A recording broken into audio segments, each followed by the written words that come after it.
சக்தி.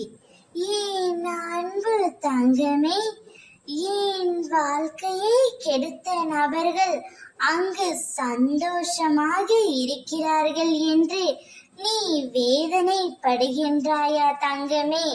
நான் மட்டும் என் துணையை பிரிந்து இவ்வளவு கஷ்டப்பட்டு கொண்டிருக்கின்றேன். ஆனால் என் துணையின் வீட்டில் எல்லோரும் ஆனந்தமாக இருக்கிறார்கள் என்று நீ நினைக்கின்றாயா?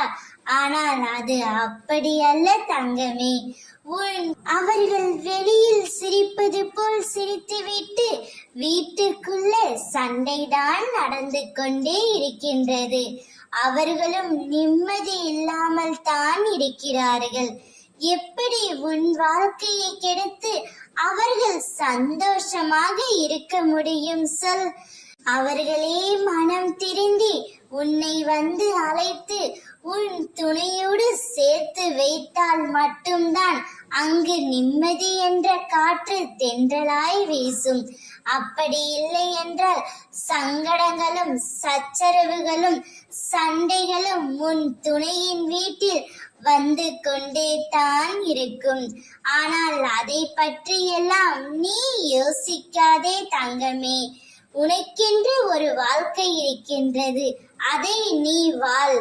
உன் துணை மனம் திருந்தி அவரே உன்னிடம் வருவார். அப்பொழுது அவரை ஏற்றுக்கொள்வதும் ஏற்றுக்கொள்ளாததும் உன்னுடைய விருப்பமே. ஆனால் இப்பொழுது உன் துணையின் வீட்டில் நிம்மதி இல்லாமல் தான் இருக்கிறார்கள். எனவே நீ கலக்கம் கொள்ளாதே.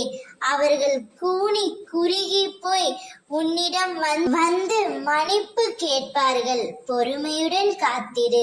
ஓம் சக்தி.